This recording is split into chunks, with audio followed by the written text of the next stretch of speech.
வீட்டுக்கு போனால் பிரச்சனை, வெளியில் போனால் பிரச்சனை, படித்தா பிரச்சனை, படிக்கலைன்னா பிரச்சனை, தூங்கினா பிரச்சனை, தூங்கலைனாலும் பிரச்சனை, அலுவலகத்துக்கு போனால் பிரச்சனை. இப்படி பிரச்சனைன்னு பிரச்சனையாகவே ஒரு பிரச்சனையை நாம் பார்த்துட்ருக்கிற நமக்கு கட்டாயம் அந்த பிரச்சனைக்கு ஒரு தீர்வு வேணும் இல்லையா? அந்த பிரச்சனைகளை நம்ம எப்படி ஈஸியாக அணுகுவது அப்படிங்கிறத ஒரு கதையின் வழியாக அழகாக நான் விளக்க போகிறேன். கதையை முழுவதும் ஸ்கிப் பண்ணாமல் பாருங்கள். 3 மணித்துளிகள் தான். ஒரு நாட்டில் ஒரு அரசன் இருந்தார். அந்த அரசன் மிக நீண்ட காலமாக அந்த நாட்டை ஆட்சி செய்து வந்தார். சிறிது காலம் அவருக்கு ஓய்வு தேவைப்படுகிறது. எனவே அவர் ஒரு முடிவுக்கு வருகிறார். இங்கு இருக்கக்கூடிய அமைச்சர்களை யாரையாவது முதலமைச்சராகிவிட்டால் நமக்கு கொஞ்ச காலம் ஓய்வு கிடைக்கும் அல்லவா என்று முடிவு செய்து அங்கிருக்கும் 4 அமைச்சர்களை அழைக்கிறார். அந்த அமைச்சர்களை அழைத்து இவ்வாறு கூறுகிறார்: உங்களில் ஒருவரை நான் முதலமைச்சராக ஆக்கப் போகிறேன் என்று கூறுகிறார். ஆனால் அதற்கு ஒரு தேர்வு இருக்கும். அந்த தேர்வில் நீங்கள் வெற்றி பெற வேண்டும். இதுதான் அந்த நிபந்தனை என்று அரசன் அந்த அமைச்சர்களுக்கு கூறுகிறார். என்ன அந்த தேர்வு என்று அமைச்சர்கள் கேட்குறாங்க. அதற்கு அவர் கூறுவது, மிகப்பெரிய எழுத்து தேர்வெல்லாம் ஒன்றும் கிடையாது. நம்மளுடைய அரசவைக்கு முன்பு ஒரு பூட்டு ஒன்று வைக்கப்படும். அந்த பூட்டு கணித வடிவிலான ஆன பூட்டு. அந்த பூட்டை மிக சாதுரியமாக முதலில் திறப்பவர்கள் எவரோ அவரை நான் முதலமைச்சராக ஆக்கலாம் என்று முடிவு செய்திருக்கிறேன் என்று அறிவித்தார்.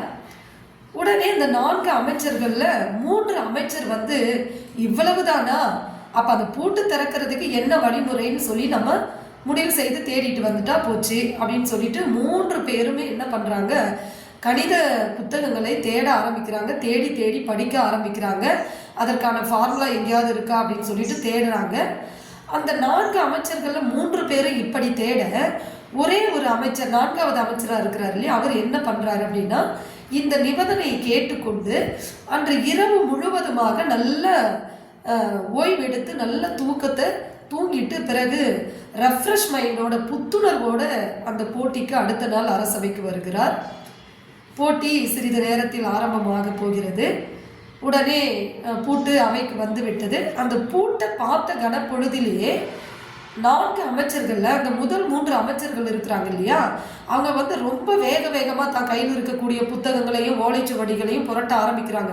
இங்கே இருக்குமா அதுக்கான சாவி, அங்கே இருக்குமா அதுக்கான ஃபார்முலா என்று தேட ஆரம்பிக்கிறாங்க. ஆனால் அந்த 4வது அமைச்சர் இருக்கிறார் பார்த்தீங்களா, அவர் பூட்டையே உற்று நோக்கி கொண்டிருக்கிறார். அங்கே வைக்கப்பட்டிருந்த பூட்டையே உற்று நோக்கிட்டு இருக்கிறாரு. இதுதான் கவனம். அந்த 3 புத்தகத்தையும் ஓலைச்சுவடிகளையும் புரட்டி கொண்டிருக்கிறாங்க. ஆனால் இந்த 4வது அமைச்சர் தூங்கி ரெஃப்ரெஷ் மைண்டோட வந்த அமைச்சர் அந்த முன்பு வைக்கப்பட்டிருந்த பூட்டை உற்று நோக்கி கொண்டிருக்கிறார்.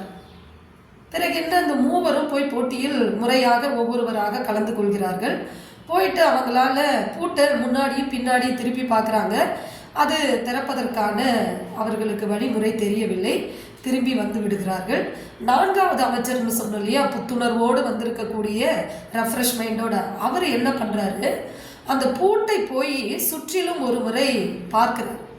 சுற்றி பார்த்த போதே அவருக்கு புலனாயிற்று. என்ன புலனாகிறது, அந்த பூட்டு பூட்டப்படவே இல்லை, திறந்திருக்கிறது என்பதை அவர் அறிந்து கொண்டார்.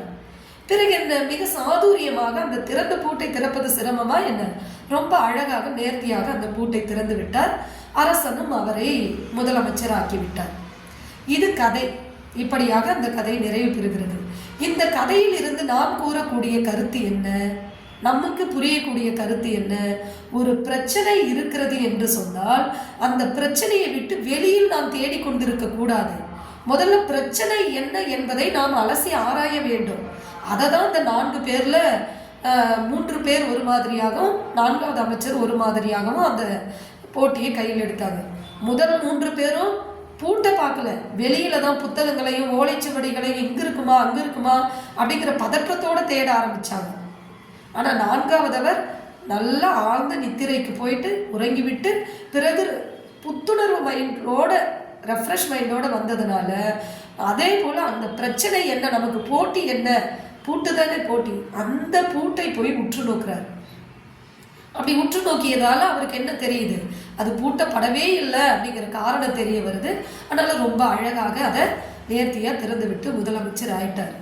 இதே மாதிரி தாங்க நம்ம போட்டித் தேர்வுக்கு படிக்கக்கூடியவர்களாக இருந்தாலும் சரி, வீட்டில் வெளியில் அலுவலகத்தில் என்ன மாதிரியான பிரச்சனைகளை எதிர்கொள்ளக்கூடியவர்களாக இருந்தாலும் முதலில் நாம் பிரச்சனை என்ன என்பதை, அது ஏன் வந்துச்சு, எதுக்கு வந்துச்சு, எப்படி வந்துச்சு என்ற அந்த காரண காரியங்களோடு அந்த பிரச்சனையை அணுகினால் கட்டாயம் அந்த பிரச்சனைக்குரிய முடிவு நம்மளாலேயே தீர்க்க தரிசனமாக எடுக்க முடியும் என்ற ஒரு அருமையான கருத்தை தான் இந்த கதை வலியுறுத்துகிறது.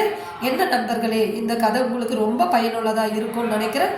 மீண்டும் அடுத்து ஒரு நல்ல காணொளியோடு உங்களை சந்திக்கிறேன். நன்றி, வணக்கம்.